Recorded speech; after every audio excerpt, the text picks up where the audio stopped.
Iran ने target पर लिया है। आप सही सुन रहे हैं, ईरान ने ही अब तक मारने के लिए इजराइल की खुफिया एजेंसी मोसाद ही हिट लिस्ट जारी करती रही है। लेकिन पहली बार ईरान की पासदाराने इस्लाम की तरफ से हिट लिस्ट जारी की गई है। इसमें इजराइल के पीएम बेंजामिन नेतन्याहू को सबसे ऊपर रखा गया है। अब ईरान का लक्ष्य है इजराइल के इन लीडर्स और अफसरान को ख़त्म कर देना। जैसे कि इजराइल के पीएम बेंजामिन नेतन्याहू अमेरिका में प्रेसिडेंट ट्रंप से मिलकर लौटे। मीडिया रिपोर्ट बता रही है कि बस उसी दौरान ईरान की तरफ से हिट लिस्ट जारी कर दी गई, जिसमें नेतन्याहू का नाम सबसे ऊपर है। ईरान की सरकारी मीडिया ने जिन लोगों के नाम जारी किए हैं उनमें पीएम नेतन्याहू के अलावा Mossad chief David Barnea, defence minister Israel Katz, IDF chief Eyal Zamir, air force chief Tomer Bar, military intelligence chief Shlomi Binder और ऑपरेशनल चीफ इरजी कोहेन का नाम शामिल है। माना जा रहा है कि ईरान 13 जून 2025 का बदला लेने की तैयारी में है। यह वह दिन था जब इजराइल ने ईरान के खिलाफ ऑपरेशन राइजिंग लायन की शुरुआत की थी। इस ऑपरेशन में इजराइल ने ईरान की एलर्ट फोर्स IRGC के टॉप कमांडरों और साइंटिस्टों को एक साथ टारगेट किलिंग के जरिए मार डाला था। इजराइल के ऑपरेशन में ईरान के जिन अधिकारियों की हत्या की गई उनमें IRGC के चीफ हुसैन सलामी, ईरान सशस्त्र बलों के chief of staff Mohammad Bagheri और IRGC air force chief Amir Ali Hajizade का नाम प्रमुख था। इतना ही नहीं, उससे पहले अमेरिका ने साल 2020 में ईरान के कुस फोर्स के चीफ जनरल कासिम सुलेमानी को एक टारगेट किलिंग में ईरान में ख़त्म कर दिया था।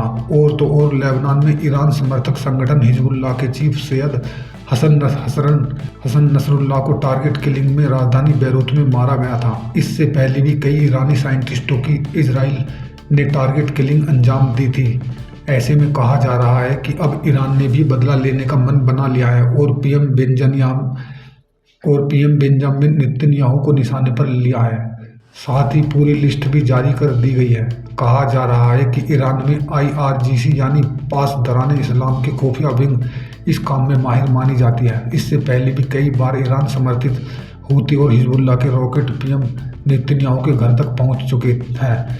संगीत इजराइल में अमेरिका और इजराइल के खिलाफ बन रहे जबरदस्त माहौल और पूरे देश में सुप्रीम लीडर आयतुल्लाह अली खामनी के समर्थन में उतरे लोगों ने कई इशारे दिए हैं। जी हां, ईरान में इस जनसैलाब की मंशा को समझने के लिए वहां से आ रहे वीडियो को समझने और मौजूद एक्सपर्ट से हमने विस्तार से बात की तो बहुत सी बातें डिकोड होती हैं। ईरान के लोगों का जज्बा बता रहा है कि उन्हें यह पता है कि इस बात का एहसास है कि एक जंग तो होने वाली है। ईरान में फौजी अफसर, लीडर और आवाम सभी यह मानकर चल रहे हैं कि एक ज़बरदस्त युद्ध होगा, आज हो, कल हो या कुछ वक्त बाद, लेकिन ईरान पर हमला होगा। जनता का मिजाज भी बता रहा है कि वो यह एक्सेप्ट कर चुके हैं कि और इसके लिए हर स्तर पर तैयारी भी दिख रही है। एक्सपर्ट कहते हैं कि पिछली बार यानी जून 2025 में ईरान पर जब इसराइल का सरप्राइज अटैक हुआ था तो वो ईरान के लोगों के लिए भी एक बड़ा झटका था। उन्होंने उस वक्त सोचा भी नहीं था कि ऐसा हो जाएगा। उस समय ईरान एक युद्ध अभ्यास करने वाला था, लेकिन वो यह करता इससे पहले ही 13 जून 2025 को इसराइल का हमला हो गया। यही वजह रही है कि उस टाइम उसकी फोर्स और IRGC के टॉप अफसर एक साथ मारे गए थे, क्योंकि वह वार प्रैक्टिस की तैयारी के लिए मीटिंग कर रहे थे। लेकिन ईरान में मौजूद एक्सपर्ट बता रहे हैं कि इस बार ऐसा नहीं है। सभी लोग हर स्तर पर तैयारी कर रहे हैं कि जंग होगी तो उसे कैसे लड़ना है। इतना ही नहीं, ईरान में बड़े पैमाने पर सड़कों पर उतर रहे लोग खुद कह रहे हैं कि ईरान ऐसा हमला करे हम अमेरिका और इसराइल पर कि उसका विल पावर ख़त्म हो जाए। और वो बार बार यह नारे लगा रहे हैं कि हम इमाम खामने को अकेला नहीं छोड़ेंगे। उसके लिए वो नारा लगाते हैं कि हम कोफा वाले नहीं हैं जो अली को अकेला छोड़ दें। ईरान में रह रहे सबील मीडिया हिंदी सर्विस के हेड जमीर अब्बास जाफरी कहते हैं कि अमेरिका में मार खाने की ताकत नहीं है, यानी नुकसान बर्दाश्त करना उनके लिए बहुत मुश्किल होता है। ईरान इसके लिए मानसिक रूप से तैयार हो गया है। जनता का भी यही कहना है कि अब आर पार हो ही जाए। यही वजह है कि पश्चिम मीडिया की रिपोर्ट में ईरान में हुए महंगाई विरोधी प्रदर्शनों को अमेरिका समर्थकों और जजी का विरोध प्रदर्शन बताया गया था। असल में वही जनरेशन यानी वही जनजी बहुत बड़े पैमाने पर इस्लामिक रेवोल्यूशन के साथ उतरकर अब चाह रही है कि एक बार अमेरिका को ईरान की ताकत का एहसास करा ही दिया जाए। एक्सपर्ट कहते हैं कि अब तक यह होता रहा है कि ईरान ने जब भी रिटेलिएशन किया तो उसका पलटवार अमेरिका माल को नुकसान पहुंचाता रहा, लेकिन इस बार ईरान की तैयारी बताती है कि ईरान का हमला मिडिल ईस्ट में मौजूद अमेरिकी फौजियों को यानी अमेरिकी जान को बड़ा नुकसान पहुंचा सकता है।